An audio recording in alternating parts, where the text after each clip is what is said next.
Philippe Duval. Je ne suis pas un universitaire, je ne suis pas un théoricien, je suis plutôt un homme de terrain et je suis admiratif de tout ce qu'on a pu entendre depuis ce matin qui nous fait réfléchir sur la condition humaine, sur ce que nous sommes et sur ce que nous serons plus tard aussi. Un micro si tu Je veux. voudrais, comment? Un micro si tu veux. Non, je préfère comme ça, mais vous ne m'entendiez pas, je parle assez fort, je pense. Vous préférez le micro? Non. Merci. Vous l'entendez bien? Oui. Bon.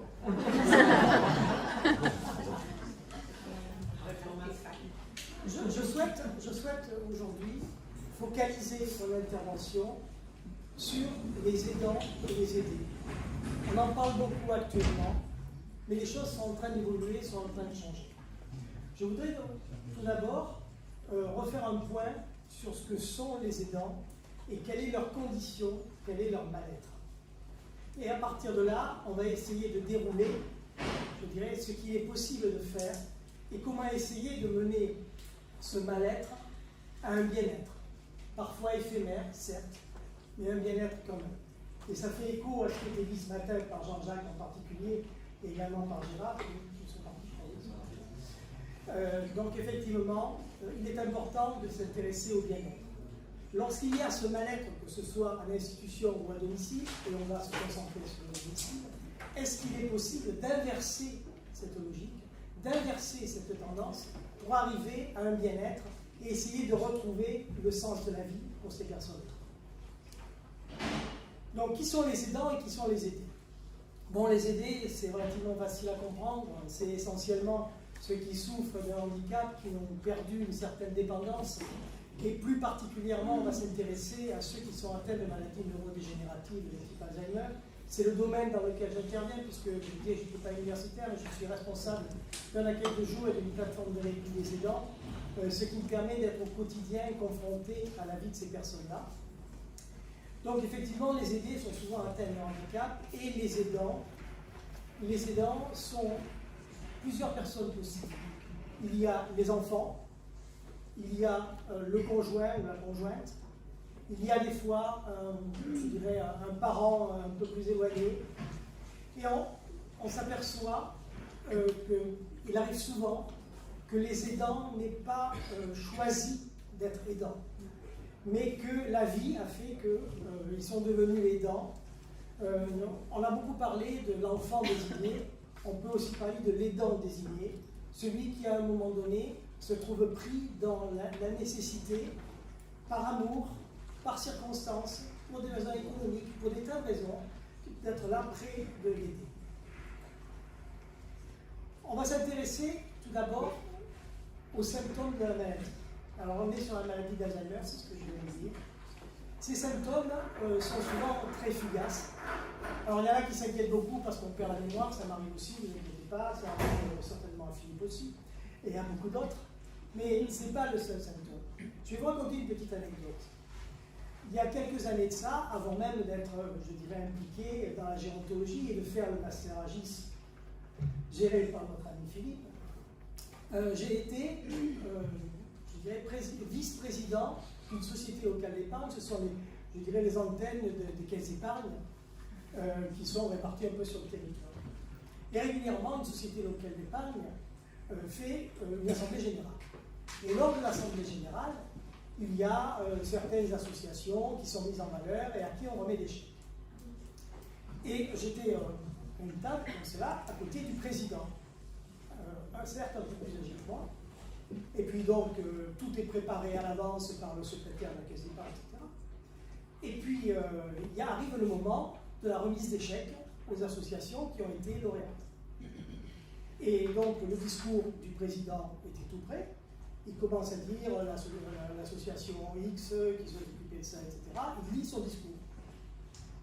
Et arrive le moment où il est marqué sur sa petite fiche, donnez le chèque. On lui donne le chèque, il le prend et le met dans sa poche. Moi j'étais à côté, et du coup, il dit bon, il faut remettre. Alors je finis par attraper le chèque et remettre le chèque à l'association. Et puis, on commence pour la deuxième association. Et il repart à la lecture du discours depuis le départ. C'était pour la précédente association. Et chaque fois qu'on l'interrompait, il repartait au départ du discours. Et chaque fois qu'il y avait un chèque, il le mettait dans sa poche. Je ne vous raconte pas à la fin de la journée, ça a été épuisant. Mais en fait, il était bien évidemment atteint de la maladie d'Alzheimer. Il avait caché cette maladie à tout le monde, sauf certains peut-être qui s'en doutaient un petit peu. Et c'était un symptôme qui est arrivé en public devant 200 personnes. On peut dire qu'il y a des situations, des fois, où les symptômes, on ne les détecte pas, mais ils sont pourtant. Le diagnostic est souvent tardif. Tardif parce que, pour des raisons, je dirais, de pudeur, de déni, on ne va pas voir le médecin, on ne va pas consulter le centre mémoire.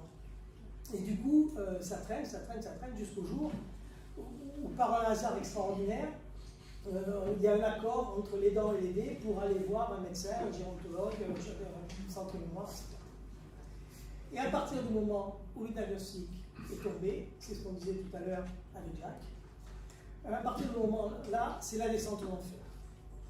C'est la descente aux enfers, c'est la fatigue physique, la fatigue psychique, la rupture du lien social, les difficultés financières. On va détailler ces quelques points, si vous voulez bien. Le déni. Là, c'est le premier symptôme, le premier indicateur de stress chez l'aidant. Le déni, c'est le déni de l'aidant qui dit moi, je ne crois pas qu'il soit malade, tout le monde exagère, je sais que ma mère ira bientôt mieux. C'est le déni de l'aider qui dit oh, moi je vais bien, il n'y a pas de souci. Mais il y a le vrai déni et il y a le faux déni. Le vrai déni, c'est celui-là, mais il y a le faux déni où on dit non, non, il n'est pas malade, alors qu'on sait très bien qu'il est malade. Ou l'aider qui cache lui-même sa maladie pour pas qu'on la découvre. C'est comme ça qu'un aidé, donc on m'a raconté qui était une anecdote aussi, un aidé qui ne savait plus lire ni écrire depuis des mois et des mois. Et ça a été découvert par sa famille le jour où on lui a demandé de signer un chèque, mais il ne savait plus signer. Alors que ça faisait des mois qu'il ne savait plus ni lire ni écrire. Donc le déni, c'est le vrai déni, le faux déni. Après, il y a la colère. Alors, ce qu'on évoquait avec Jacques tout à l'heure, c'est l'agressivité. L'agressivité de l'aidant vis-à-vis de l'aidé, qui quelque part, je dirais inconsciemment, lui reproche d'être dans la situation dans laquelle il est. Alors, c'est effectivement la colère, c'est l'agressivité, voire la violence. S'il me redit encore cette même phrase, je vais craquer. Et encore, ça pourrait être, je vais le frapper. L'isolement social. L'isolement social, c'est certainement l'une des choses les plus difficiles à vivre pour l'aidant parce que ça lui permet pas, ça l'empêche exactement de pouvoir résoudre les autres problèmes qu'il peut avoir. Les amis, la famille ne viennent plus parce que c'est gênant de se retrouver avec un aidé qui est malade. Les activités sociales s'arrêtent les unes après les autres. Je ne vois plus personne, je ne sors plus. C'est la phrase malheureusement clé de l'aidant en isolement social. L'inquiétude. Inquiétude pour chaque jour qui se lève et pour un avenir plus ou moins lointain et incertain. Je suis inquiet de ce qui arriverait, c'est l'aidant qui parle, si je n'étais plus là pour m'en occuper. Sous-entendu, besoin de l'aider. Des inquiétudes pour l'aider parce que l'aidant se sent un rôle extrêmement important vis-à-vis de l'aider et il se dit si j'étais plus là, qu'est-ce qui va se passer? Malheureusement d'ailleurs, on voit parfois, et même plus souvent que ce qu'on peut penser, le décès de l'aidant avant le décès de l'aidé, avec toutes les conséquences qui peuvent se passer derrière. La fatigue psychologique, bon, ça c'était un corollaire de tout ce qu'on vient de voir, un abattement quotidien, un découragement chronique. Tous les jours se ressemblent, sans intérêt, sans relief, tous les gestes me semblent inutiles et répétitifs. C'est la dame qui fait, que j'ai entendue il n'y a pas si longtemps que ça, qui fait la cuisine tous les jours pour son mari, et puis qui est dit à un moment donné, mais pourquoi je continue à faire la cuisine? Il est là devant moi, c'est un mur, il mange, il ne me répond pas, il ne me dit rien, et moi je continue à faire la cuisine. L'épuisement physique qui va avec, c'est la charge quotidienne, l'inquiétude, une veille de tous les instants. Je suis épuisé, je me démène tout le temps, et je ne suis jamais tranquille. Je n'en peux plus. Ce qui va avec le manque de sommeil, bien évidemment. L'aidé confond souvent le jour et la nuit, surtout dans la maladie d'Alzheimer. C'est l'inquiétude permanente qui empêche le sommeil de l'aidant. Et même lorsque l'aidé dort du sommeil du juste, l'aidant ne dort pas parce qu'il a peur que l'aidé se réveille et puisse partir, sortir de la maison ou faire des bêtises. Le manque de concentration. Bon, vous avez des difficultés à vous concentrer et à effectuer les tâches les plus complexes. J'avais l'habitude de faire des mots croisés tous les jours. Maintenant, c'est tout juste si j'arrive à en faire la moitié. Donc en fait, c'est même les petites choses de la vie, même les petits plaisirs de la vie qui disparaissent petit à petit.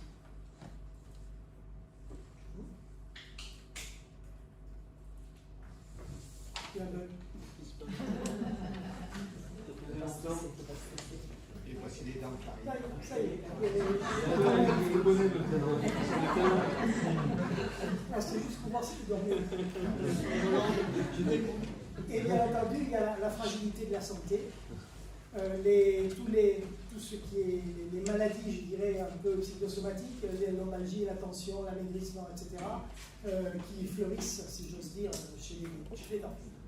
Ça fait plusieurs mois que j'ai des problèmes de santé, je ne suis pas en forme, j'ai recommencé à fumer, autre symptôme. Ça. Alors, devant la situation des dents, petit à petit, il y a des choses qui sont mises en place. Les institutions ont développé des outils. Ce sont les accueils de jour. Bon, je connais bien puisque je disais que moi-même, en gère un. Les équipes spécialisées Alzheimer qui interviennent au domicile. Les URCC, c'est-à-dire enfin, c'est des services hospitaliers qui prennent en charge des cas les plus graves. Les PASA, les haltes répit qui sont gérés essentiellement par des bénévoles, etc. Ce sont des réalisations ponctuelles qui permettent de répondre partiellement à la situation des aidants et des aidés. Il y a aussi les plateformes de répit. Alors là, c'est plutôt orienté en direction des aidants. C'est l'ensemble de prestations qui sont offertes aux aidants pour leur apporter de l'information, de la formation, du suivi psychologique, leur permettre de réaliser des activités culturelles, sportives, etc., qui leur permettent d'essayer de retrouver un certain équilibre, même s'il est précaire. Et puis, il y a le relayage qui est sorti.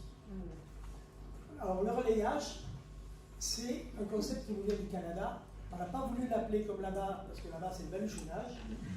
Et le principe, c'est quelqu'un qui vient à la maison du couple, qui va s'occuper de l'aider pendant que le couple s'échappe pour 2 jours, 3 jours, 4 jours.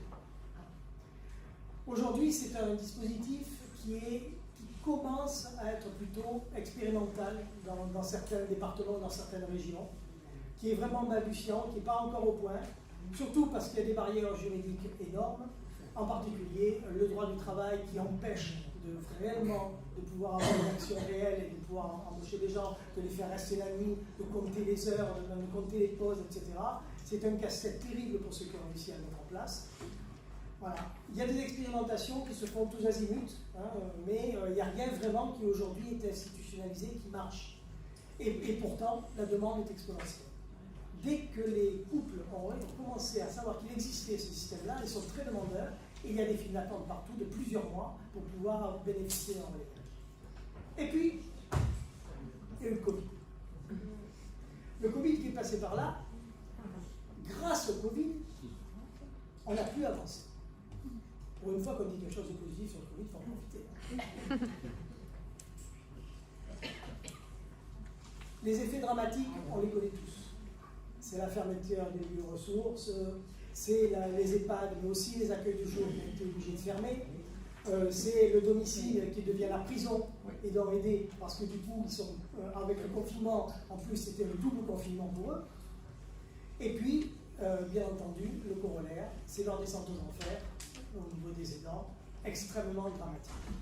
Alors, devant une telle situation, et là je vais ramener les choses un petit peu à ce que nous avons avec mon équipe essayé de mettre en place, on s'est dit, eh bien, il faut réinventer. Il faut trouver des nouvelles solutions pour faire marcher l'ordinateur. Voilà.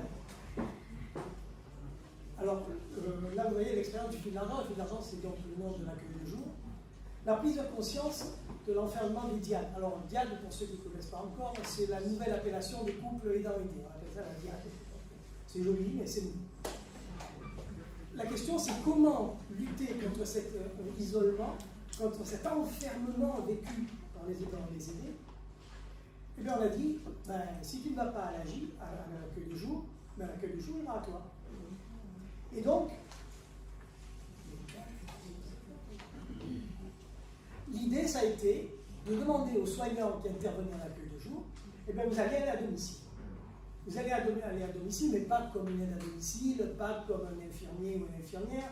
Vous allez y aller en tant que soignant de l'accueil de jour, pour mettre en place au domicile des activités thérapeutiques qui sont le même style, le même genre que celles que vous mettez en œuvre à l'accueil de jour. Et effectivement, donc, ce qui a été mis en place, c'est ça. Donc, un soignant qui va au domicile de la Diane, qui prend en charge l'aidé avec des outils thérapeutiques adaptés, et pendant ce temps-là, l'aidant peut aller gambader dans les collines. Et en fait, ça a connu un succès absolument phénoménal, à condition que ces activités thérapeutiques ne soient pas un saupoudrage, qu'elles n'interviennent pas, je dirais, une semaine oui, une semaine non. Il faut qu'elles puissent s'inscrire dans la durée, dans la pérennité.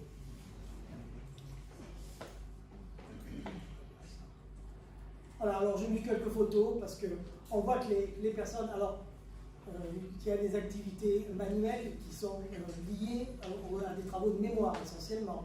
Il y a des activités qui sont musicales qui permettent de retrouver un certain nombre de pratiques que les aidants avaient. Parce qu'il ne s'agit pas simplement d'aller et de faire des activités.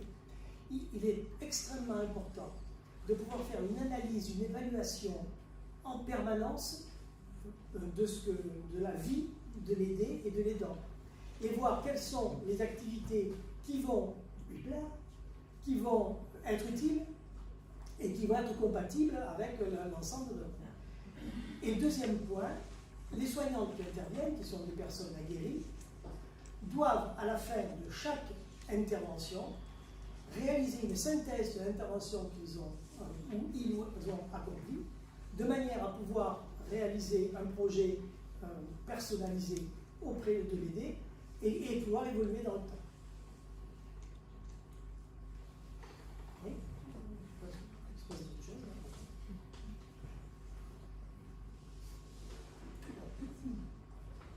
Bon, ça va, ça marche bizarrement. Bon, vous avez quelques photos d'activités variées où les personnes sont heureuses de le faire. Et il ne s'agit pas, par exemple, lorsque le soignant arrive chez l'aidé, que l'aidé est endormi, de le laisser dans cette situation et de regarder la télé pendant ce temps-là. On n'est pas dans un système de dame de compagnie. Donc il faut, avec tout le tact possible et tout le professionnalisme possible, aider à réveiller l'aider pour lui faire faire les activités qui lui plaisent avec beaucoup de psychologie. Il y a aussi un concept qui est proche, qui est celui du temps libéré, où pendant 3 à 4 heures, on va un peu comme le relayage, donc envoyer quelqu'un au domicile, de manière à ce que les dents puissent s'échapper. Le temps libéré a été institutionnalisé par les ARS depuis l'an dernier, d'abord de manière expérimentale et maintenant de manière pérenne. Mais ils n'ont rien compris, parce qu'en fait, ils donnent une séance de temps libéré, ils donnent la semaine X, et puis une deuxième, une troisième, une quatrième, une cinquième, et vous la cinquième, stop, vous avez eu assez, on coupe tout. Alors que là aussi, ce qui est extrêmement important, c'est de pouvoir agir dans la pérennité, de faire en sorte que les activités qui sont proposées, que ce soit les activités thérapeutiques ou le temps libéré ou autre, puissent être quelque chose de régulier. Cette régularité est quelque part une sécurité pour les dents et ça lui permet de vivre de manière différente. Après, on a inventé autre chose. On a inventé des séjours répit. Alors les séjours répit, on parle beaucoup de séjours pour les aidants et les aidés, mais là on a réellement essayé d'inventer des séjours de 5 jours pour les dianes aidants et aidés qui soient totalement adaptés à leurs besoins. D'abord, c'est dans un lieu paradisiaque, c'est dans une villa qui se situe en bord de mer avec accès à la mer, c'est quelque chose de magnifique, accès privatif. Totalement sécurisé et encadré par des soignants. C'est un petit groupe d'aidants aidés, 6 maximum, avec 3 soignants. Et avec toute une intendance qui est mise en place par les propriétaires de la maison, qui est une fondation, la fondation Convergent. Le coût du séjour complet en termes de l'encadrement, de l'hébergement, etc., est de 1 200 € par couple. Sauf qu'on a trouvé les financements pour que le coût leur revienne à 300 € par couple. Pour 5 jours de... Et qu'est-ce qui se fait dans ces séjours? Il y a des activités thérapeutiques pour les aider, donc collectives. Il Il y a des activités pour les aidants, qui peuvent être des activités de loisirs, culturels, de plaisir, etc., sportives ou autres, des massages, plein de choses.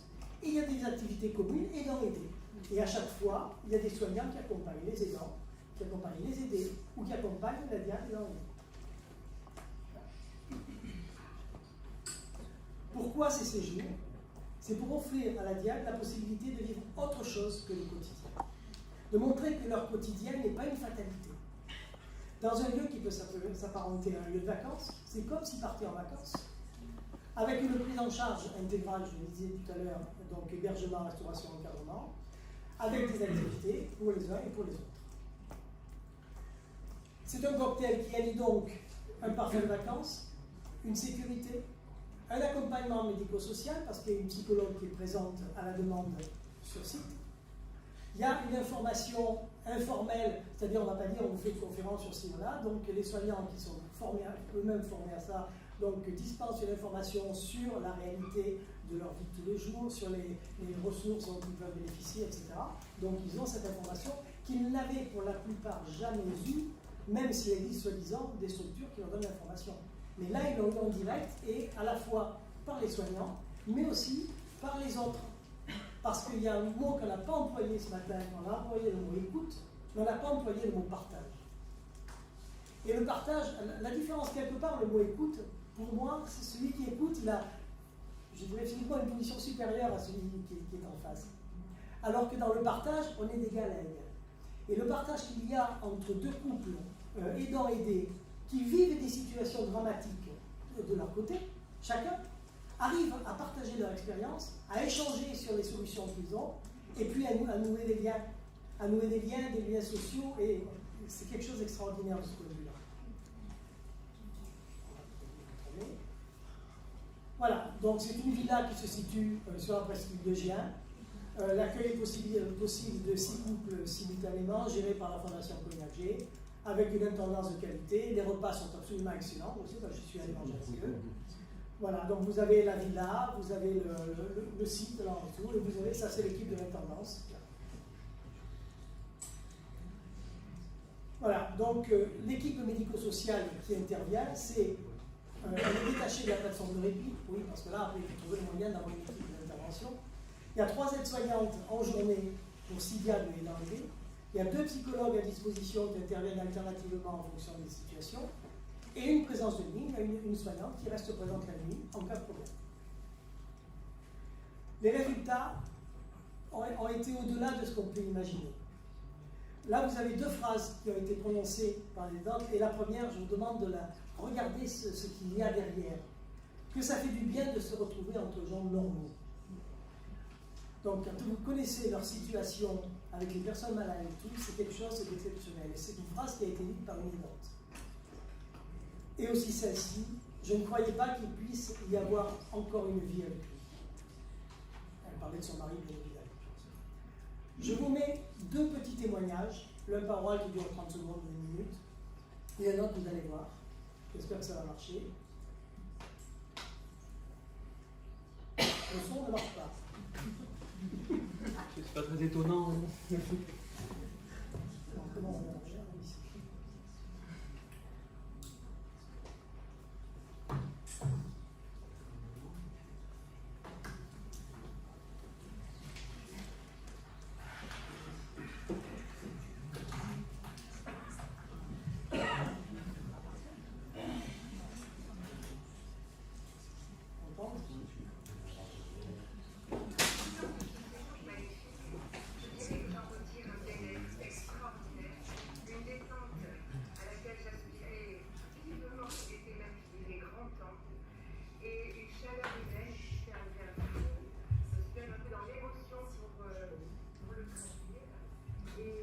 Le sourire retrouvé, le plaisir d'être ensemble et de partager.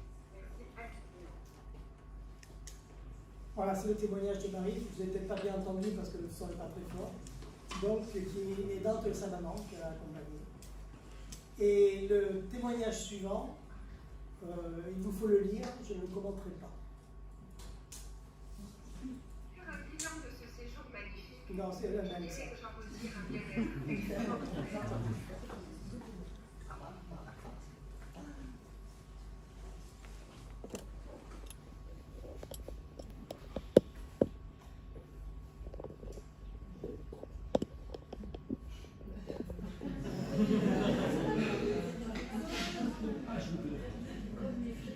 Ça va, les gens. On a le droit de sauter les 4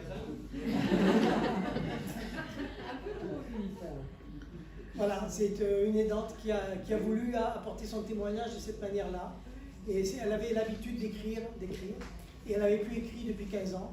Et là, elle a écrit ça comme ça spontanément, et ça date pas de longtemps, puisque c'est la semaine dernière. Voilà, donc on va voir maintenant une dernière chose. Il faut considérer qu'on va vers une évolution des pratiques. C'est ce que nous avons constaté. Il y a des messages à faire passer certainement. D'abord, il ne faut pas s'occuper d'un côté de l'aider et de l'autre côté de l'aidant, mais il faut bien prendre en compte la diade dans sa globalité, dans son environnement, et que le projet personnalisé que l'on a élaboré soit le projet du couple, et non pas le projet de l'un et le projet de l'autre séparément, comme on a un peu trop tendance à le faire. Donc il faut remettre en cause la prise en compte séparée de l'aidant et de l'aidé. Et proposer, je disais, les solutions personnalisées. Il faut faire évoluer également la notion de répit. Alors, je me suis aussi amusé à faire des recherches sur l'origine latine du mot répit. Et c'est très amusant parce que l'origine, c'est respectus. Et l'origine, c'est le respect. Donc, ça permet de faire un parallèle, je dirais, entre le respect, effectivement, de l'un, de l'autre et de la diade. Il faut compléter le dispositif de relayage, qui aujourd'hui balbutie, mais qui peut être une solution dans l'avenir pour répondre à de nombreux problèmes du couple aidant-aidé. Et puis, il faut imaginer de nouvelles structures. Et actuellement, nous sommes en train d'élaborer un projet nouveau. Voilà. Et la première chose à faire, c'est bien identifier les besoins de l'aidant et de l'aidé. Et à partir de cette identification, voir ce qu'il est possible de mettre en place. Les sources d'identification de ces besoins, il y en a 3. Le retour d'expérimentation des séjours a permis de voir qu'il y avait une évolution dans les personnes liées à ces séjours et au fait qu'ils aient vécu quelque chose d'autre. Donc c'est déjà un premier rapport d'information. Le deuxième, c'est la concertation avec les partenaires du territoire qui disent mais il faut absolument inventer, je dirais, un maillon nouveau entre le domicile et l'EHPAD, ou même le domicile et l'accueil de jour, de façon à ce qu'il y ait une prise en charge continue de l'aidant et de l'aidé en accord avec eux. Et bien entendu, et là c'est un retour aux sources, la réalisation d'une étude d'ingénierie sociale telle que nous l'avons apprise dans le master AGIS il y a quelques années de cela, n'est-ce pas Philippe? L'étude d'ingénierie sociale, c'est ce qui permet, en partant du vécu de pouvoir construire un projet qui ne peut plus être contestable, y compris par les autorités. Quand on a entre les mains une étude d'ingénierie sociale qui montre des réalités venant du terrain, ils ne peuvent objecter qu'une chose, qu'il y a là-dessus. Mais le reste n'est pas contestable. Donc tout ça, ça nous a amené d'ores et déjà, bon, l'étude d'ingénierie sociale est en cours avec une psychologue donc, qui est en train de travailler dessus. Ça nous a montré déjà les lacunes du relayage, les lacunes en termes de quantité et en termes de qualité. L'importance de la prise en charge des nuits, parce qu'on parle beaucoup d'accueil de jour, on parle très peu d'accueil de nuit, on parle très peu de l'hébergement, on parle d'hébergement temporaire, mais on ne parle pas de l'hébergement de nuit, éventuellement du couple aidant aidé. Et la mise en exergue des bienfaits du répit, la diade séparée ou réunie. Et tout ça nous amène vers un projet que nous sommes en train de travailler. C'est la nécessité d'un lieu dédié, la création d'une maison de répit. Une maison de répit, c'est un concept tout à fait nouveau, dont l'utilité, c'est la suivante. C'est un lieu d'accueil et d'activité pour les aidants, pour les aider ou pour les deux réunis. C'est un lieu d'hébergement pour la diade d'urgence ou pour l'aidant d'urgence lorsqu'il est en burn-out ou pour l'aider d'urgence quand l'aidant doit être hospitalisé, par exemple. C'est un lieu d'accompagnement par un ou une psychologue. C'est un lieu de relaxation aussi et de partage lieu de relaxation, puisqu'il y a des massages qui peuvent être faits, il y a une cuisine, je dirais, à l'ancienne qui sera installée, il y a une salle de sport, il y a un spa, il y a des petits salons pour que les gens puissent vivre, je dirais, de manière vraiment très agréable. Un lieu de formation et d'information, et bien entendu un vecteur de lien social, puisque c'est un endroit où il est possible de rencontrer d'autres personnes, ce qui manque très souvent dans les villes. Et pour les professionnels, donc qui sont très demandeurs de ce type de structure, c'est un centre de coordination et la possibilité d'avoir une équipe mobile de proximité, c'est-à-dire qui fasse le lien entre ce qu'ils vivent habituellement avec les personnes qu'ils suivent et les autres structures. Voilà, je vous montre juste là, puisque c'est très varois, je dirais, parce que c'est dans le Var que ça se met en place. C'est en fait, si vous voulez, un centre qui permet de concentrer l'ensemble des demandes formulées par les partenaires principaux sur le secteur géographique.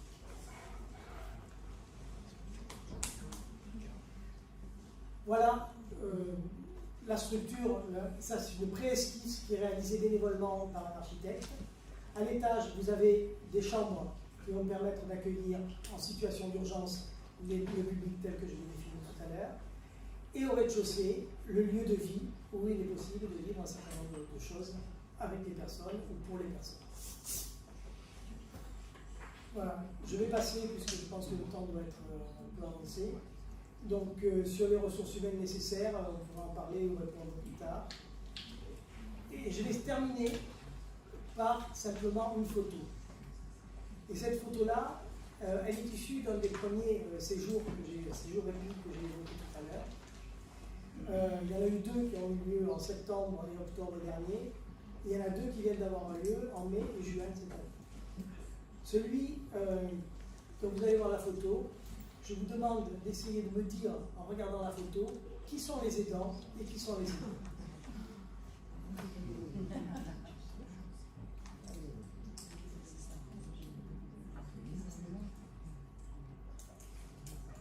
Voilà. Et je terminerai sur une citation que j'aime bien, qui est celle de Simone de Beauvoir. Vieillir, c'est vivre, tout simplement. Merci.